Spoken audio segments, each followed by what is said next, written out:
Hi, welcome to my kitchen.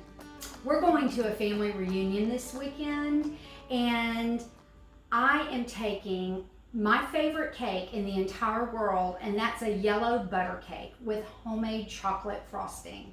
I grew up with this cake. My grandmama Dossie always made it, and my Aunt Nancy, my dad's sister, makes this cake as well. They use the exact same recipe, although each one does it in their own way. So I'm using that recipe today, and I'm going to share it with you. Well, the chocolate frosting is definitely the star of the show on this cake, and we get to use a cheat ingredient, as I call it. We're using a box cake mix, and we're making it according to the package directions. We're using eggs that are room temperature, a stick of salted butter, and water. Simple as that. You make it up according to the package recipe, and voila, you've got your golden butter yellow cake. Now, I've already gotten my pans ready. I've lined them with parchment paper, and I've buttered them. I chose not to flour these pans because I know these pans, and they're going to give me my cake back. My husband might be a little disappointed in that though, because when I mess up on a cake, he usually gets it and then I have to start over. But he doesn't know it yet, but I've also buttered some little tiny cake pans, and I'm gonna take a little bit of this mix and make him his own special cake. He's gonna love that. So let's get started. I've already got my cake mix in the mixer, and I'm going to add my eggs. Make sure your eggs are at room temperature. It really makes a difference when you're baking. And also the butter needs to be at room temperature because we're not melting the butter.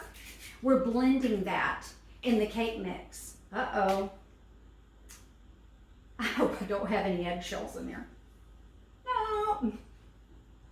Okay, one more. And I've got my stick of butter. I use salted butter because I like the flavor of it. I think it adds more flavor to the cake and makes it taste a little bit more buttery. If you're watching your salt content, then by all means use the non-salted butter, and it's just as good. Got that there, and then I'm going to add my water. I'm starting it at low speed, and then I'll boost it up. It just gets so nice and fluffy with that butter. Remember, butter makes everything better. You heard it here. My cake is all mixed up.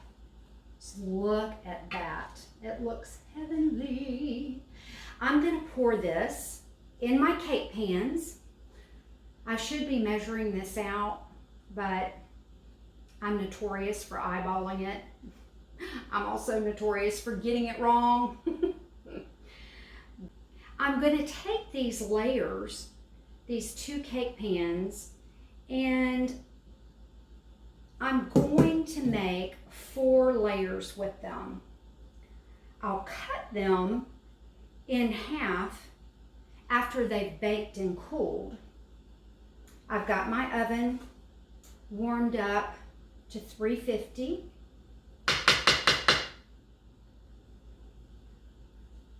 And these are ready to go.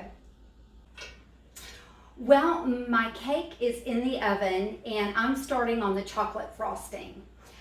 This is a simple recipe. It's actually called 1-minute frosting. So this won't take long, just a few simple ingredients, which is Baker's unsweetened chocolate, evaporated milk, butter, granulated sugar, and vanilla.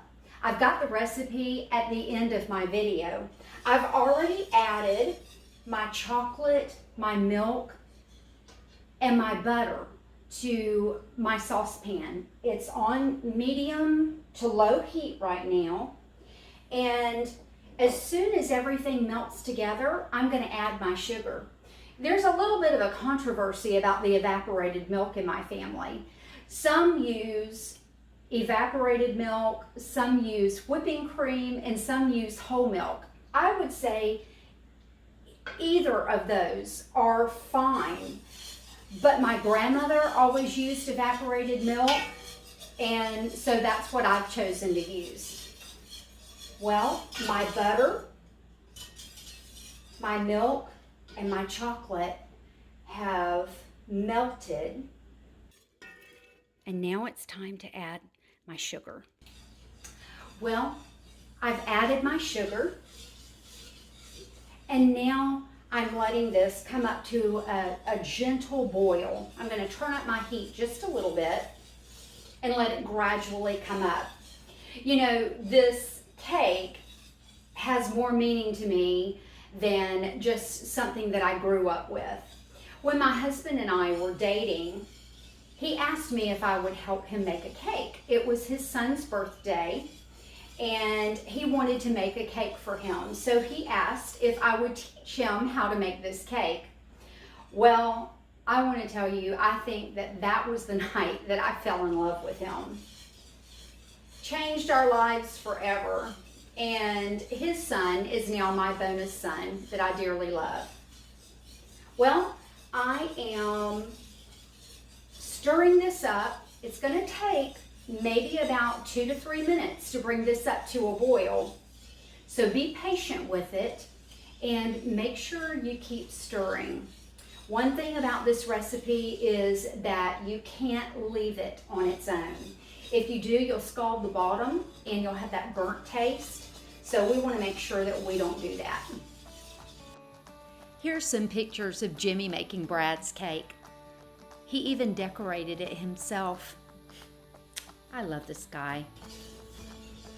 Well, this is starting to bubble just the way that we want it to. I need to keep stirring for, what did I say, at least 2 minutes. If you overcook it, it's going to be okay. If you undercook it, then what's going to happen is you're going to have a little bit of a runny frosting. So if you err on the side of overcooking, not undercooking. Look at that boiling.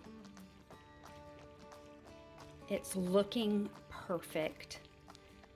I'm going to let this do this for about another minute and stir. All right. I think that my frosting has cooked enough. Now what I'm going to do is take this off the heat, and I'm going to let this cool a little bit.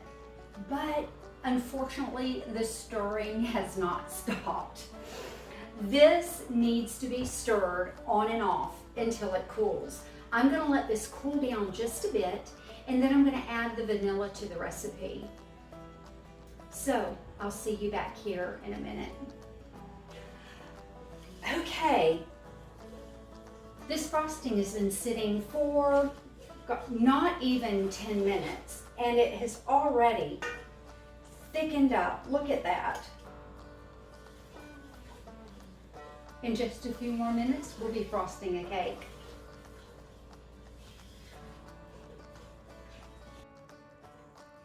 Look at this frosting.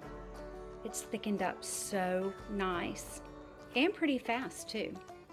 It's been about 10 minutes since I took it off the stove, and I'm ready to add my vanilla. Well, let's get busy frosting this cake. I've let my layers cool, and I took my 2 layers and I cut them in half. So I have 4 layers here. And another thing that I did after I added the vanilla to my frosting and I let it cool completely off, I took my hand mixer and I whipped this. I just got some air in the frosting. This changes the color a little bit, but it doesn't change the flavor. the consistency is just easier to spread for me. And that's controversial in our family because some want that deep dark color, which is fabulous. But I add the air because I found it's easier for me to spread, and I'm not as seasoned as my grandmother was, nor my aunt. My aunt is the most fabulous baker you will ever meet. She can take these 2 layers and turn them into 5 or 6. Personally, I have a hard time just cutting the 2 with a good sharp knife, but she's amazing. And if you were to eat this at her house, she would add more layers. And if you want to do that, you are more than welcome. So let's get started. I've added a cake round at the bottom of my server, and I've also lined it with some wax paper. I'm doing this so that I can turn as I frost. Hey baby, how are you? Good, how are you? My husband just walked in. Shh, don't tell him about the surprise. But I'm doing this because I can turn it. And then once I'm finished, I can remove this cake round and I can transfer it to the reunion. Now, I'm just going to take some of this frosting and get started. Use whatever you like to frost a cake with. This happens to be my favorite tool. If I were making this for my Aunt Gail, which this is also her favorite cake in the world, I would add some chopped pecans to it, and I would not add the air. She likes that very dense, fudgy taste, and she loves the pecans. That's one of her favorite things. Remember, I told you, we love our pecans in the South. Okay, I'm gonna go ahead, I'm gonna add these layers and get this finished. Well, I've finished frosting my cake, and I think it's turned out really good. The frosting on this cake, because it's such a rich, deep flavor, you don't need to add super thick layers. If you do want to add thick layers of frosting in between and on top, then I would say make an extra batch of the recipe so that you have more than enough. For us, this looks perfect. Now, what I'm going to do is go ahead and take out my wax paper. That way, I know that I don't have a mess all over my pan. And my cake looks perfect. I'm going to let this sit for just a little bit, maybe in the refrigerator. It's good to cool that icing down and let it set really good in that cake. I think everybody's going to love it.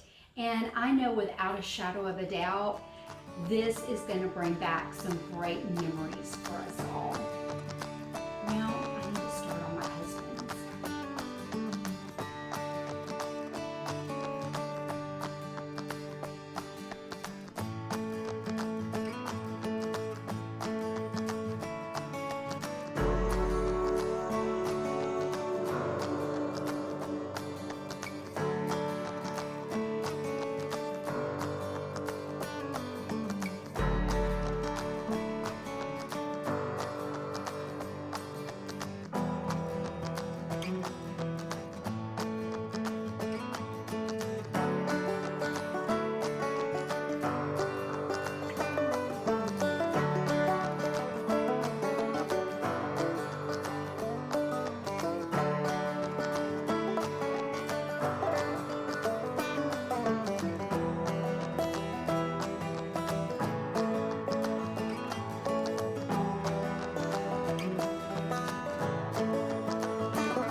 Well, I've got my husband's cake all finished, and I think he's really gonna like this. I added some pecans to this because I know Jimmy loves pecans, so he's gonna be all over this. And secondly, I kept hearing my grandmother's voice in my head saying, "Sure, aren't you gonna add some chipped pecans to that cake?" She never called pecans anything but chipped pecans. I wish I could ask her why she called them that. But anyway, here's to you, Grandmama. I hope you had a great day today. I know I did. I am going to go surprise my husband, and I'm hoping maybe he'll share. Y'all have a great day. Bye.